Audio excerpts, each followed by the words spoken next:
back to Watch Your Assets, where we've got your money on our minds. I'm your host, Stephanie Bracken, and joining me today is a very special guest, NICOLE RIGGLEMAN Kelly. She is the Senior Director of Development at UPMC Children's Hospital Foundation, and we are going to talk about charitable giving today. There is a lot of different ways that you can give charitably, and as we're thinking about your financial plan and especially your legacy and what that might look like, charitable giving may come up in conversation. So I wanted to bring in an expert on the subject to give a little bit of information about this topic and really help us wade through some of the complexities with estate planning and leaving a legacy behind. So NICOLE, thank you for joining me. Thank you for having me. Absolutely. I'd love to start and just get a little more information about your background, hear about how you got into the foundation, and then the work that you're doing now. Sure. Yeah. So I've been with Children's Hospital Foundation for about 8 years. I came here from West Virginia. I grew up as a West Virginia girl. I went to West Virginia University and then met my husband, who was working for a company in Pittsburgh. And so when we got engaged, moved to Pittsburgh and started working for Children's and have been here ever since. So in my role now, I came in working with individuals who were giving to support Children's Hospital. And in my role now, I manage a team of people who work with individuals who are giving now and in the future through their estates. Yeah, that's great. And yeah, we really appreciate the work you're doing. We love Children's Hospital. It's such a well-known name in the Pittsburgh community. But I want to talk more about just the big picture of, in general, why charitable giving matters. Can you talk a little bit about that from your perspective? Many people think of Children's Hospital just being the building in Lawrenceville, but it stretches so much further than that. We have a rich history of research, from Thomas Starzl being the father of transplant here, Jonas Salk and the polio vaccine, and those discoveries continue today. We also have an aspect of community health. So while we have offices, if you think all the way up to Erie, down to Washington, PA, and even broadly throughout PA, we also have a lot going on in school systems and in local communities. We have a safety van that travels all over really the region, giving out bicycle helmets and things like that. That's all philanthropically funded. Wow. So I think many times when people think of Children's Hospital, they just think of the building in Lawrenceville, but really it bleeds out into so many other aspects and so many of the local communities. Yeah, cool. I love it. Yeah, Pittsburgh has such a rich history of, how do you say this? Advancing science. Jonas Salk was always I have a background in biology. Okay. So he was always one of the kings of research and of advancing medicine. Yeah. And when the polio vaccine came out, that was revolutionary to care for people. And Thomas Starzl, I know there's a huge wing in the hospital, and I don't know if it's in Presby or where Starzl's wing is, but huge part of the hospital system here is in his honor, which is amazing. So if you're ever in Children's and you're on the 3rd floor between the outpatient clinic and the cafeteria, we have a history wall. Okay. It's really cool. At the top, it's the history of Children's Hospital, and at the bottom, it's the history of Pittsburgh. So it gives you everything from when the Steelers won the Super Bowl or the Pens won to when Andrew Carnegie was doing something, and it compares it to what was happening at Children's Hospital at the time. It's really cool. I've walked that hallway I don't know how many times, and every time I'm there, I see something different. The Mr. Yuck stickers? Yeah. Oh, yeah. Mr. Yuck. That's right. Yeah, so every time I walk that hall, I'm always amazed of how much history there is at UPMC Children's. I don't know, is Mr. Yuck a nationally funded a national thing? Does everybody that's not listening from Pittsburgh, would people know what Mr. Yuck is? I don't know. I assume. I knew what Mr. Yuck was before I moved to Pittsburgh, but okay. I'm also grew up not that far from here, So I don't know. That's a good question. I don't know. Do you know the history of it? Could you speak to that on Mr. Yuck or no? I can Google it or something. It's fine if not. I can chat GPT. I forget who pioneered it, but I believe they did a whole research panel on children because they were having an issue with children ingesting things they weren't supposed to. So they were trying to figure out how can we deter kids from ingesting and getting under the kitchen that little sink. Sticker. Yeah, and they did research on even as so much as the color theory behind how Mr. Yuck was going to look, of the colors that would deter children from getting into those things. So that bright green and that black with the nasty, the yucky face, like that was very intentional in how they designed it. And I think that's so cool that that happened here. So I mentioned the safety van. We also have a safety center within the hospital where you go in, and it was so eye-opening to me, particularly when I was expecting and was starting to think about my own house. They have like these two things, like a Mountain Dew bottle and something else that as adults you wouldn't think they look the same, but when they have them sitting side by side in the safety center. And so they'll do training with parents of like just making you think about things that you don't. And then they have the little Mr. Yuck stickers to give out to everyone. So I think charitable giving is a great way for people to leave a legacy.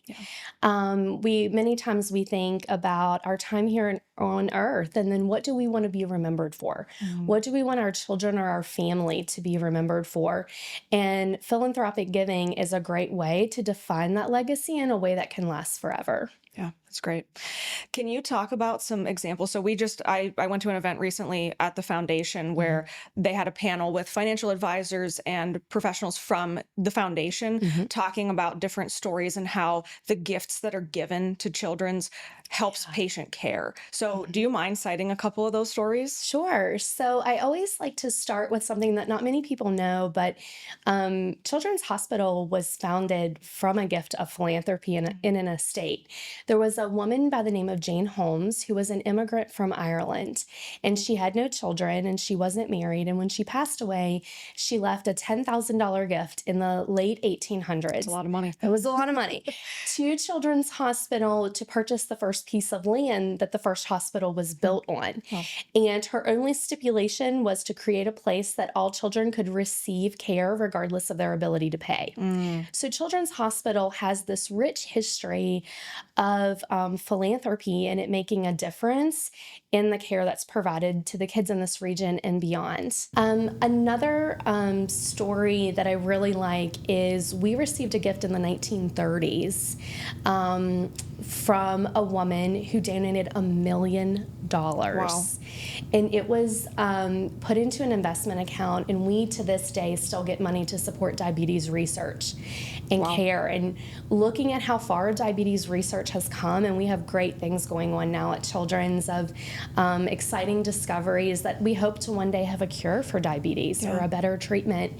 And it all came back because of a woman who gave $1 million in the 1930s, which I don't know what that equates to now, but that was a lot. Yeah, a lot of money. A lot. Yeah, that was substantial.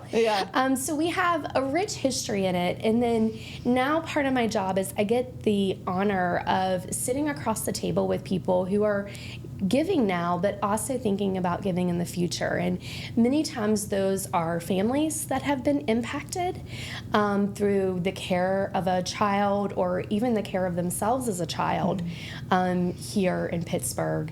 And then also sometimes we see people who have no children or they have no heirs or family members, and so they choose to give to Children's because they want to help kids in the community. Yeah, that's great. So when you're working with families or advisors on facilitating these gifts that come in, number one, is there a minimum gift that someone can give? And then number two, what does that really look like in practice whenever we're talking about how we make sure the money gets to where the donor intends it to go? So to your first question, there is no minimum on a regular just outright gift. I see gifts of a couple dollars up to millions of dollars. The only place a minimum really comes into play is if someone's creating an endowment. So if someone's doing an endowment, which is basically like an investment account that's held, that the money that's earned from the investment every year, a percentage of it goes back to the hospital and the rest remains invested. To do that, it's a minimum of $100,000. Okay. But otherwise, we see gifts across the spectrum and for a variety of different things. Yeah. Your second question to what it looks like when those come in. So gifts come in a variety of different ways. Some people are putting cash in a check in the mail don't mail cash, but write a check. Yes. Some are giving directly from their IRAs. Normally when people hit 70 and a half is when I had a phone call this morning. She's like, this is my first time giving through my IRA. My advisor told me this is how I need to do my charitable giving now. So we see that. If the stock market's up, we see gifts of appreciated securities frequently. Yep. And then, of course, we see gifts coming in through estates. And those can be as beneficiaries of life insurance policies or IRAs or donor advised funds. We receive gifts now and as beneficiaries through those. Yeah. And I'd like to talk, because you mentioned it, I do want to get into those different ways and how that really looks to the ways that people can give. So let's maybe start with a donor advised fund. So can you talk a little bit more about what that is and why somebody would want to use that vehicle to donate? Yes, so we see donor advised funds either coming from community foundations that are granting out, where someone has made a donation to a community foundation into a fund, and that money is granted out to different charities, or we see them where they've gone to bigger entities like Fidelity or Schwab, and the money is gifted, and the person receives the tax donation in the year that the money is gifted, but then they can give it out over time. Right. And whenever someone submits for a charity to receive a grant, then that money is either wired to us or comes to us via cash. Yeah. And that's, for us anyways, that's a huge part of this is the tax savings that you get with something like a donor advised fund. Whenever you, like you said, the money goes into this donor advised fund, you get a big tax deduction in that year, which can offset capital gains if you had a business sale, if you have a lot of other appreciated stock in your portfolio that you're trying to offset those gains with.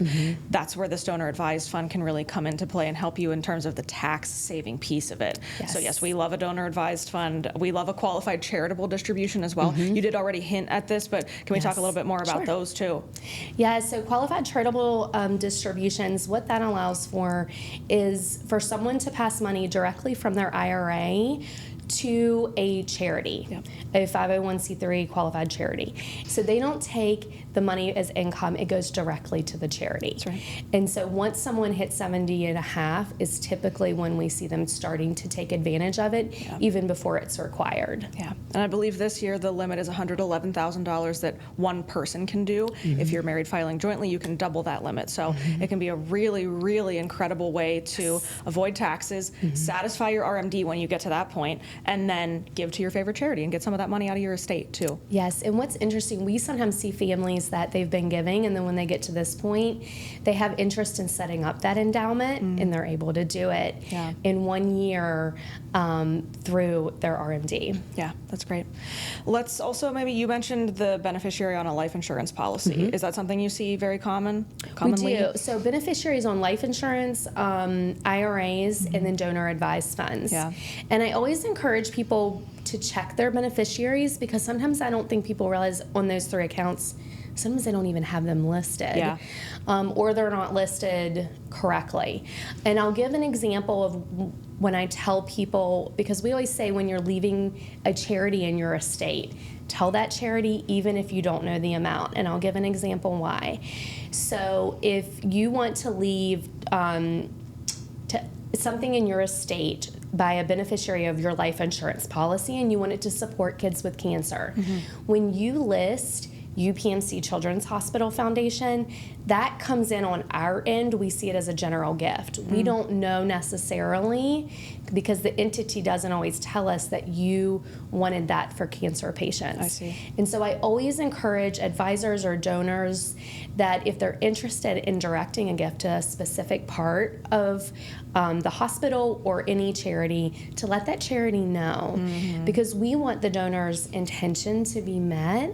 And so whenever we're told, even if we don't know an amount, we always document that on our end too, so that upon, we hope in many decades later when someone passes away, we have record of what they intended it to be used for. It makes sense, because when you have a will, obviously that specifies certain things, but beneficiary designations typically supersede the will. So if you just wanted to go to the foundation and your will says you want it to go specifically there, those two things may not communicate with each other. So I can see see that becoming an issue if you have certain intentions for where you'd like that gift to go. Yeah, and we're bound by whatever the will says Yeah. or whatever the beneficiary says. Right, exactly. Yeah.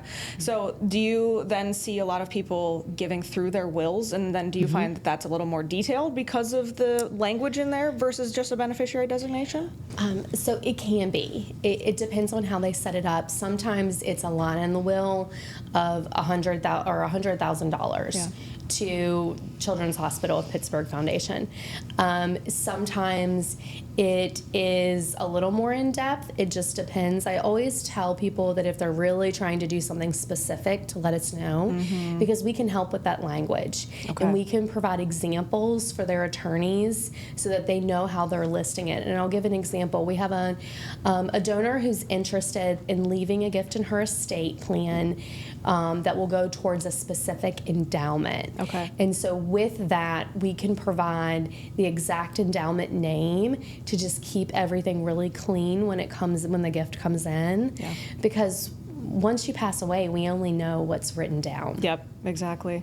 So is it worth a meeting with someone on your team, you or someone else on your team, if you do have that specific wish that you want to be carried out? Yes. Okay. And we always recommend, we're happy to do confidential conversations. The event that you attended, I think we talked about several instances where the donor was anonymous. And that looks like certain different ways. Sometimes it's the attorney contacting me saying, I'm not revealing who my client is, but this is what they want to do. Sometimes it's one of us joining a meeting that the attorney and the client may be having and talking out options, and then the attorney writes it up. And so we always recommend, we'll keep anonymity as much as we can.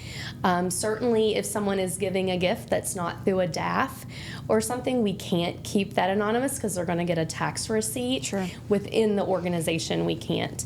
But certainly to the public, or if people are uncomfortable with their names being listed on donor walls in recognition, that's important to know too. Yeah. Because again, when someone passes away, we don't know if they wanted that to remain anonymous or not unless we're told. But I always recommend reaching out for that conversation. Yeah. So if that happens and someone passes away, you don't know if they wanted to remain anonymous, you don't know if they wanted their name to be displayed somewhere, what's your default? Do you have a default? Well, it depends. Usually I call the executor or the attorney and they can tell me. Yeah. I've not run into any that I can recall where they haven't been able to address it. But that's usually what we default to, is asking them, do you know what the preference was? Okay. Yeah, that's great. So we talked about donor advised funds. We talked about QCDs. I think those are two really, really important ones. We talked about giving via your will. Cash gifts obviously are going to be another piece of it too, but then there's also volunteering your time. So let's talk a little bit more about that and the the events that you have coming up, and really how to give back if that's something that's part of your retirement plan before you pass away. Yeah, so we actually have a volunteer coordinator within the hospital, because a lot of people, we get the question, how do I come in and hold the little babies in the neonatal ICU? And so we have a team at the hospital that they coordinate our volunteers, and there's a volunteer program. Also, another thing that's very popular is our pet therapy program. We see many people who are retired but have dogs bring them in, and it's really cool because they do like a standing schedule of once a week, or some people are daily. They bring their dogs in, and the dogs have these little like baseball trading cards, and they'll go around and see the kids. And I've walked in patients' rooms, and their rooms have been lined with all of these cards. They're collecting them, trying to get every therapy dog's card. Oh my goodness, that is so sweet. Yeah. So there's many ways to engage beyond just, I always say people can give their time, talent, and treasure. I love that. I don't know if you saw the video of the therapy horse that was going around recently. No. Oh my gosh. There was this video of a therapy. We don't even have to keep this in the episode. But there was I saw this therapy horse that came into a pony, not a full-size horse, but it was in a child's room who was getting a shot, and the horse was playing a piano, and he was just kind of running his nose back and forth along the piano, and obviously not playing a song. But I just think that's very silly, and what a great way to distract. Like, I think pet therapy is incredible, and what a great way to distract the kids from something that could be very, very scary. And this reminds me so much. People always ask me, what does philanthropy do at Children's Hospital? And I always say it's everything when you walk in that the insurance isn't covering. So it's pet therapy, it's our child life program, it's our social work program. It's in some of the rooms we have these murals on the wall to distract kids so they don't need as much sedation when they're undergoing procedures.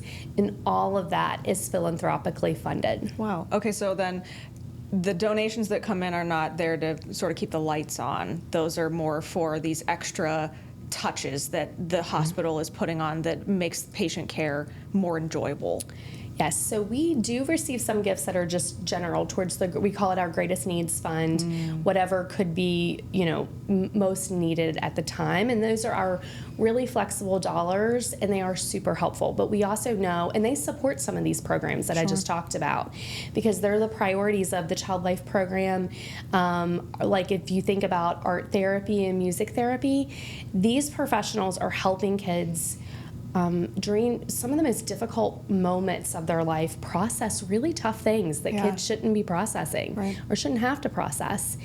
And all of that is funded by philanthropy. Some of that is funded from our Greatest Needs fund, and then some of it is from donors who have directed directly to those programs. One thing that we have that's really cool is we have a Dream Big studio, and so it's located on our 6th floor. It's our closed circuit television station, and they do bingo, and they do the daily weather, and they have special guests that come in and have like call and draw, and it's really cool, but it's totally funded by philanthropy. Many other children's hospitals have a Ryan Seacrest studio, and they only give one per state, and Philly got the one for Pennsylvania. Darn. So a group of donors came together and did one for Children's Hospital of Pittsburgh. That's so fun. Yeah. So can the kids go and be on TV? Oh my gosh. They have like a little radio station, and then certain patients will get to come in and play bingo, and bingo is like the hottest show, like to the point that the doctors had to stop rounding because the patients were getting so upset that they were missing bingo. Oh my gosh. And some kids don't want to be discharged until after 1:30 so they can play bingo. Oh my goodness. Like, so you have someone in the studio and they're drawing the numbers, and the patients can call in and talk to them. So we'll have Steelers players or just other celebrities that come in, and then the kids get to call and talk to them. Oh my gosh, Even cool. the kids that can't leave their rooms. And so the studio opened right before COVID. It opened in January of 2020. Oh my gosh. And it really became a lifeline during those times because we were still able to package kits and drop them off at the doors so that the kids could still have some kind of interaction, even though they couldn't leave their rooms. Wow. That's so amazing. The work you guys do is just beyond anything I can comprehend. It's incredible, and all that you do for the community, we appreciate it so much. Do you find that there are times of the year that are busier than others for giving? Yeah, so typically, especially earlier in my career, I always said November, December. And November, December certainly are always really busy. But it's really starting to become increasingly throughout the year. A lot of times when people have a major life milestone, so having a child graduating, a parent passing away and getting an inheritance, selling a business, things like that don't just happen in November, December. Yeah. So we tend to be having these conversations really throughout the year. April's also another hot time. I think people have just paid their taxes and they're like, what do I have to do to not pay those taxes again next year? So it tends to, ebb and flow. But I think November, December will always be busy. Yeah, makes sense. Is there anything else you think is important for viewers to know about the foundation or just about giving in general? Yeah, I think that, Giving is so personal, and we on our team take such great pride in being able to be part of a donor's journey. And everybody's journey looks very different. Yeah. Some people have had really personal experiences. Some people have known people who have had experiences. Some people are just thankful they've not had to have an experience. And something that's really rewarding for me in my profession is getting the honor of being part of that journey with someone and having them accomplish something that's meaningful to them and makes them feel good. I